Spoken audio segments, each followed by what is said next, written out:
तर hi hello नमस्कार सगळ्यांचं माझ्या यूट्यूब चॅनलमध्ये खूप खूप खूप मनापासून स्वागत आहे.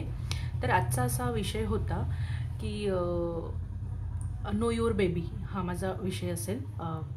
जसं की तुम्ही बघू शकता किंवा पाहू शकता, मागच्या व्हिडिओमध्ये मी सांगितलं होतं की माझं जे बेबी आहे ते प्रीतम बेबी आहे आणि मी तिला कसं वाढवलं, काय काय मला चॅलेंजेस आले, हे सगळं मी तुमच्यासोबत शेअर केलेलं आहे ऑलरेडी. तर माझा आजचा असा विषय होता की तुमच्या बाळाला तुम्ही किती वेळ देताय यानुसार. कारण आपल्याला बरीचशी घरात कामं असतात लेडीज म्हटल्यावर, आणि घरात आजी आजोबा असेल किंवा वडील थोडा वेळ घरात असतील तर ठीक आहे, ते त्यांना बघतात. इतर वेळेस बाळ आपल्याकडेच असतं. पण तरीसुद्धा आपल्याकडे सोशल मीडिया असतं किंवा बऱ्याचशा गोष्टी असतात आपल्याला आपल्या स्वतःच्या करण्यासाठीच्या. पण माझी एक रिक्वेस्ट आहे सगळ्या न्यू मॉमसाठी, ॲटलिस्ट 2 वर्ष तरी तुमच्या बाळासाठी तुम्ही पूर्णपणे द्या. म्हणजे कसं ना, मी जेव्हा मोबाईल बघत असते, माझं बाळ तिचं जेव्हा खेळते आणि मी जेव्हा फोन बघत असते माझा, थोड्या वेळाने माहिती नाही मला का रिग्रेट होतो. मला असं वाटतं की तिची खेळते आणि मी इकडे मोबाईल बघते, किंवा कधी कधी ती येऊन असं केविलवाणी माझ्याकडे बघत असते किंवा माझं लक्ष नसतं. तर ही गोष्ट मला खूप जास्त अशी टुचते मनातून. तर मला असं वाटतं की तुमच्या बाळाला खूप जास्त वेळ दिला गेला पाहिजे, कारण हीच ती वेळ असते आपण बाळांना म्हणजे त्यांना गरज असते आपली खरं तर. नंतर मोठे झाले तर ते त्यांचे करतातच सगळं काही गोष्टी. माझं बाळ प्रीतम असल्यामुळे स्टार्टिंगला पण मी बाळाजवळच कायम झोपलेली असायची. तिला दूध पाजून म्हणजे मला खूप वेळ दिला गेला खरं तर, कारण तिला उबेची पण खूप गरज होती. आणि त्या गोष्टीने काय झालं ना, माझं आणि बाळाचं खूप जास्त बॉन्डिंग झालं. या गोष्टी बोलण्यासारख्या नसतात किंवा फक्त बोलण्यासाठी नसतात असं मला वाटतं.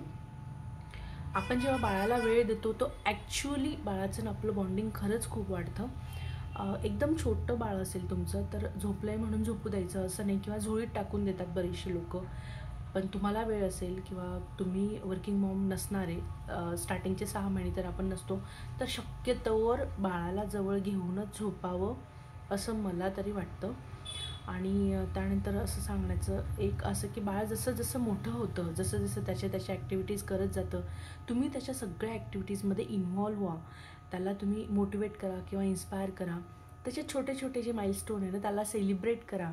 म्हणजे बाळ जेव्हा हसतं किंवा काही पॉईंट आऊट करतं किंवा काही दाखवत असतं तर तुम्ही मी जनरली कशी करते, तिला मी काही सांगितलं की शिनू असं कर आणि तिने ते तसं केलं की मी डायरेक्ट ये क्लॅपिंग. म्हणजे तिला खूप छान वाटतं. तिला असं वाटतं की आपण काहीतरी खूप मोठं केलं आहे की आपली मम्मा हसते किंवा छान आपल्याला क्लॅप करते. तर स्टार्टिंगला ती जेव्हा टाळ्या वाजवायचं शिकली होती ना, किंवा तर मी तिला सांगायची की असं कर, तर ती टाळ्या वाजवली तर मी पण क्लॅप करायची आणि तिला खूप जास्त आनंद व्हायचा. अजून ती स्टार्टिंगला जेव्हा बसायला लागली तिची स्वतःहून, तर ती पहिल्यांदा जेव्हा बसली ना तेव्हा मी ते एक्साइटमेंटमध्ये, मला ती सवयच झाली की तिने काही नवीन काही केलं तर मी सेलिब्रेट करते.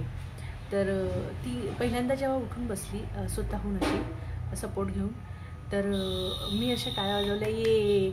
तिला असं वाटलं की अरे हे काहीतरी म्हणजे टाळ्या जर वाजवते आई सेलिब्रेट करते, तर त्याच्यानंतर ती नेहमी जेव्हा जेव्हा उठून बसायची ना तेव्हा ती स्वतःच अशी टाळ्या वाजवायची. तर सांगायची गंमत अशी की तिला असं त्यांना पण फील होतं की आपण खूप काहीतरी केलं आहे किंवा मोठं काहीतरी केलं आहे बाबा. तर असं छोट्या छोट्या गोष्टी बाळाच्या तुम्ही सेलिब्रेट करत चला. आणि अजून एक असं की बाळाला वेळ द्या बाबा. तुम्ही जेव्हा त्यांच्यासोबत संवाद साधता तेव्हा त्यांच्या डोळ्यात डोळे टाकून बोला. त्याने काय होतं ना, बाळ खूप शार्प होतो, भयंकर. एका पॉडकास्टमध्ये मी एका डॉक्टरांचं पण ऐकलं होतं की बाळासोबत तुम्ही जास्तीत जास्त बोला, स्क्रीन टाईम तर नकाच देऊच नका. काही फरक पडत नाही. आपल्या वेळेस काय मोबाईल होते, स्क्रीन होते का, आपली तर बालपण गेलंच ना.